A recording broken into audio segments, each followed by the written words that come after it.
മിശിഹായിൽ പ്രിയമുള്ള സഹോദരി സഹോദരന്മാരെ, പ്രിയമക്കളെ, ഈ പ്രഭാതത്തിൽ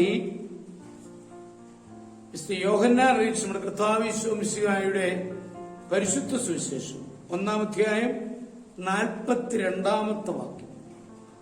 saint John's gospel chapter 1 verse 42. അവനെ ഈശോയുടെ അടുത്ത് കൊണ്ടുവന്നു. ഈശോ അവനെ നോക്കി പറഞ്ഞു, നീ യോഹന്നാന്റെ പുത്രനായ ശിമയോനാണ്, കേപ്പ, പാറ എന്ന് വിളിക്കപ്പെടും. കഴിവില്ലായ്മയെക്കുറിച്ച് ഓർത്ത് ഭാരപ്പെടുന്ന അനേകം ആളുകൾ പല രംഗങ്ങളിലും അവഗണിക്കപ്പെട്ട് പ്രതീക്ഷകൾ തകർന്ന് നിരാശരാകുന്നു. നാം ഈ രീതിയിലായിട്ടുണ്ടോ? നമ്മൾ ഒരിക്കലും നിരാശരാവേണ്ട ആവശ്യമില്ല. ആശ്രയിക്കുവാൻ സ്വയം കഴിവില്ലാത്തവരെയാണ് ദൈവം ഉപയോഗിച്ചിട്ടുള്ളത്.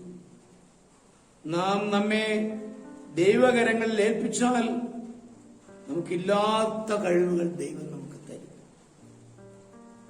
ക്ഷിപ്രവികാരങ്ങൾക്ക് വശംവദനാകുന്ന പത്രോസിനെ ധീരനും സ്ഥിരമാനസനുമാക്കുവാൻ കർത്താവിന് സാധിച്ചു. പലതരം അനുഭവങ്ങളും ജയാപജയങ്ങളും കടന്നാണ് പത്രോസ് ധീരനായി തീർന്നത്.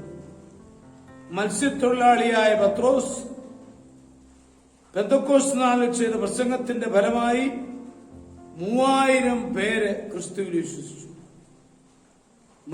മഹാപുരോഹിതന്റെ ദാസനെ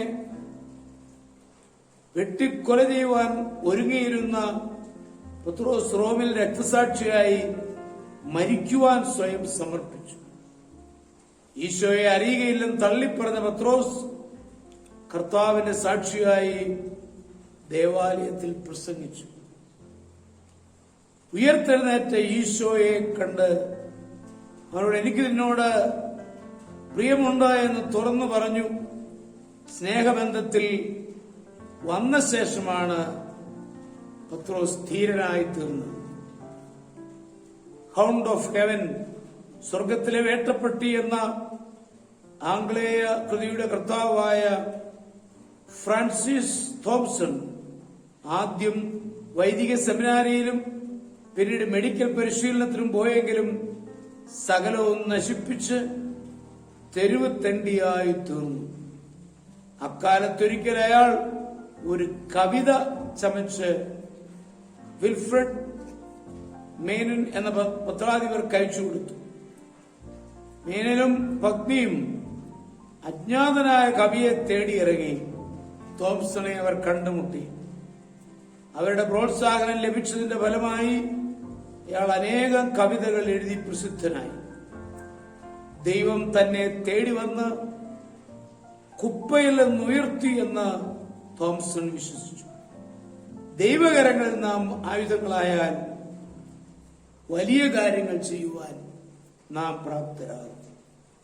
നമ്മുടെ കർത്താവ് യേശു മിശിഹായുടെ കൃപയും പിതാവായ ദൈവത്തിന്റെ സ്നേഹവും പരിശുദ്ധാത്മാവിന്റെ സഹവാസവും പരിശുദ്ധ അമ്മയുടെ മധ്യസ്ഥതയും നിങ്ങളെല്ലാവരോടും കൂടി ധാരാളമായിട്ടുണ്ടായിരിക്കും, എപ്പോഴും എപ്പോഴും എന്നേക്കും.